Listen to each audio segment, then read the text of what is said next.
শুধু দর্শক বন্ধু, আপনারা দেখছেন একে নিউজ বাংলা। আর এই মুহূর্তে উপস্থিত রয়েছি কলকাতা হাইকোর্টে। রাজ্যে একের পর এক অপ্রীতিকর ঘটনা ঘটেই চলেছে, কেউ বিচার পাচ্ছে না। যারা অপরাধী তারা হয়তো ভেবে নিয়েছে যে এটা আমাদেরই সরকার। আমরা দেখেছি যে বর্তমানের মুখ্যমন্ত্রী যখন তিনি বিরোধী নেত্রী ছিল, তখন রাজ্যে কিছু ঘটলে তিনি এমন ভাবে সেই কেসগুলোর সঙ্গে জুড়ে যেতেন, মনে হতো যে তিনি যদি রাজ্যে ক্ষমতায় আসে তাহলে রাজ্যটা খুব শান্তিতে মানুষ বসবাস করতে পারবে এবং যারা অপরাধ করবে তাদের দৃষ্টান্তমূলক শাস্তি দেবে। কিন্তু আমরা কি দেখছি, আজকে কালীগঞ্জে এক 9 বছরের শিশু, তাকে বোমা মেরে উড়িয়ে দিল, সকেট বোমা, তৃণমূলেরই নেতা কর্মীরা। আর কসবায় আইনজীবী ছাত্রী ধর্ষণ হয়ে গেল। এছাড়াও রাজ্যে কামধুনি সহ বিভিন্ন অপ্রীতিকর ঘটনা ঘটছে, বলতে গেলে অনেকটা সময় লেগে যাবে। কিন্তু আমাদের রাজ্যের মুখ্যমন্ত্রীকে আমরা কোনো হেলদোল দেখতে পাচ্ছি না। কেন এমনটা, কেন? আমরা এই সমস্ত বিষয়ে কথা বলবো। আমাদের সঙ্গে রয়েছে কলকাতা হাইকোর্টের বিশিষ্ট অ্যাডভোকেট আলী আফজাল চাঁদ মহাশয়। রাজ্যের মহিলা, মুখ্যমন্ত্রী, সরকার, মা, মাটি, মানুষ। আজকে মা কাঁদছে, মাটি রক্তাক্ত, মানুষ হতাশাগ্রস্ত। আজকে অভয়াকাণ্ড থেকে শুরু করে, তামান্না খুন থেকে শুরু করে, আজকে ল কলেজে ছাত্রী ধর্ষিতা। কারণ মমতা ব্যানার্জি সবটাই জানে, সবটাই শুনছে, সবটাই দেখছে, কিন্তু মমতা ব্যানার্জি মা কালীর মতো নীরব দর্শক হয়ে, যুধিষ্ঠিরের মতো চোখে হয়ে গেছে ঠুলি, মানে কানে হয়ে গেছে ঠুলি আর চোখে হয়ে গেছে নেবা। কারণ মমতা ব্যানার্জির এখন এই সরকারটা সম্পূর্ণটাই লুম্পেনদের হাতে চলে গেছে।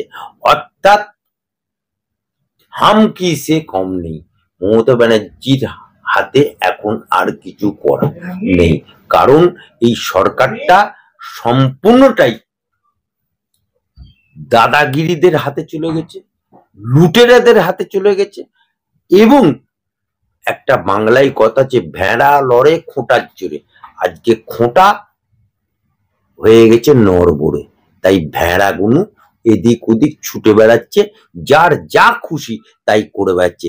যে ল কলেজে যে ছেলেটি করেছে, এর আগেও বহু ঘটনা ঘটেছে, কিন্তু কারো সাহস হয়নি থানায় এফআইআর করতে।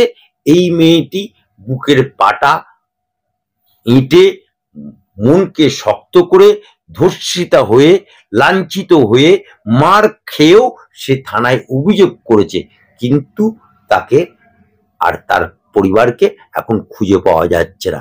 আর যে ছেলেটি করেছে, দুদিন আগে আমাদের হাইকোর্ট চত্বরে মন্ত্রী চন্দ্রিমার পাশে একসাথে লয়ারদের মিছিলে ওই ছেলেটি হেঁটেছে। তাই ভেড়া লড়ে খোঁটার জোরে, খোঁটা ওর শক্ত আছে, তাই সে এই কাজ করেছে। রাজ্যে একের পর এক অপ্রীতিকর ঘটনা ঘটছে, কিন্তু বিচারের ব্যবস্থার মধ্যে থেকে কেউ সাজা পাচ্ছে না।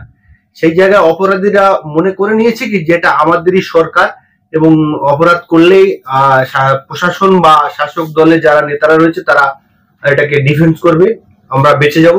দেখুন, এই সরকার যখন অভয়াকাণ্ড হলো, বললো মমতা ব্যানার্জি রাত 2টো পর্যন্ত জেগেছিলাম, কিন্তু 2টো পর্যন্ত জেগে অভয়া লাশটা তাড়াতাড়ি পুড়িয়ে দেবার চেষ্টা করলো, প্রমাণ লোপাটের চেষ্টা করলো, হুলিগান পাঠিয়ে প্রমাণ লোপার চেষ্টা করলো, এবং পুলিশ দিয়ে, এমএলএ দিয়ে এবং একে দিয়ে, কাউন্সিলরকে দিয়ে লাশটা পুড়িয়ে দিল, প্রমাণ লোপাট করলো।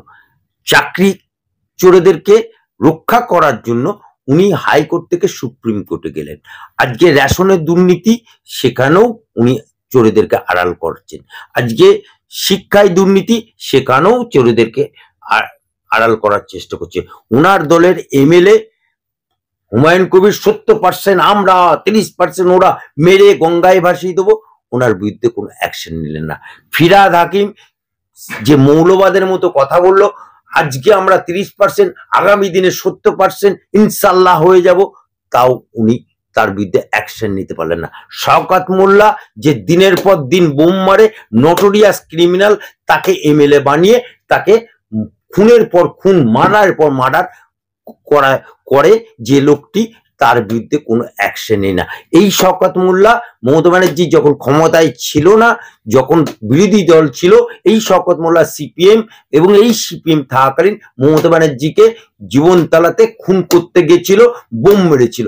সেই শওকত মোল্লা এখন মমতা ব্যানার্জির দলে আছে। সুতরাং এই দলে যে যত খুন করবে, এই দলে দেখুন আপনি কাসেম সিদ্দিকী মমতাকে কি বললো, যে তৃণমূলের যত আছে সব চোর।